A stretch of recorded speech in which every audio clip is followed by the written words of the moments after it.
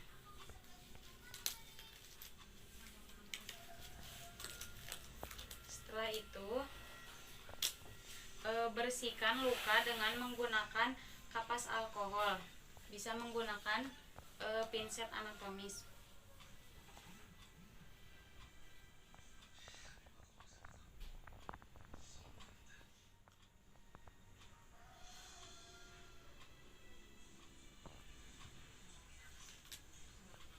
Setelah itu angkat kasa yang kotor dengan cara digulung, kemudian buang ke bengkok.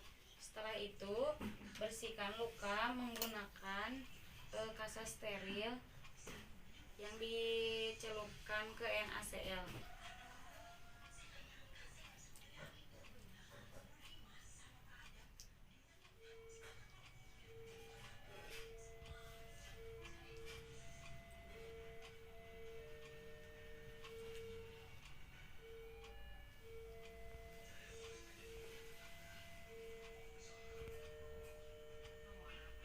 Kemudian bersihkan luka.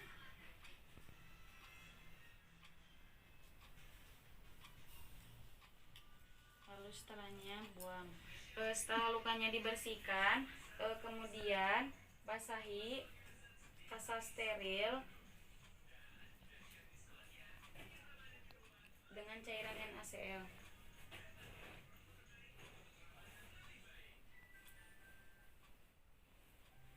Kemudian tutup luka dengan kasa lembab. Lalu ditutup lagi dengan kasa steril yang kering.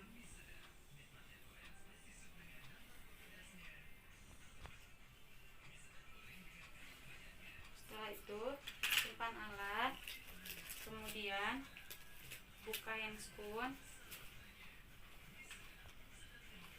lalu pasangkan plester untuk merekatkan supaya lukanya tertutup. Ukur terlebih dahulu, kemudian gunting.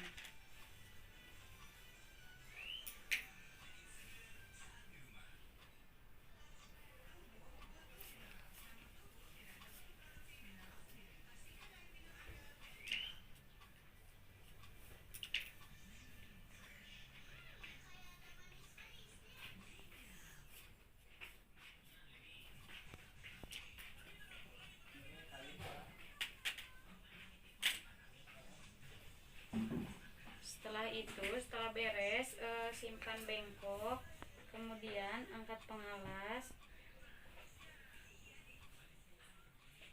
Kemudian karena lukanya ada juga di bagian kaki, lalu bersihkan lagi. Yang pertama, menggunakan kapas alkohol untuk membuka plester. Setelah itu angkat kasa yang kotor, kemudian buang ke bengkok, lalu bersihkan luka.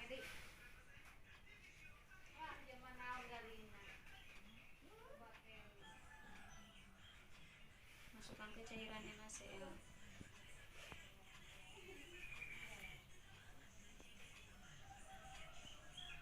Kemudian bersihkan luka.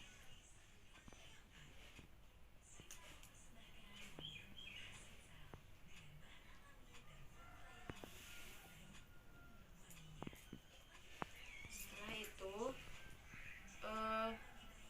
tutup luka dengan menggunakan kasa steril.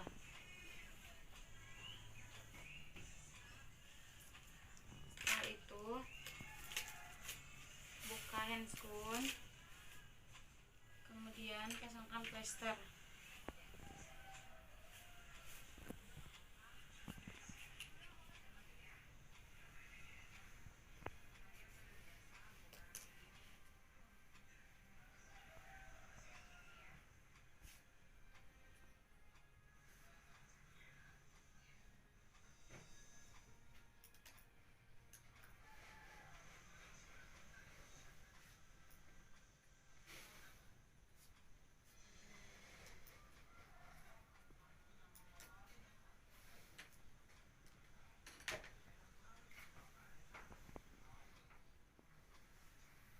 Setelah luka ditutup, kemudian bereskan alat.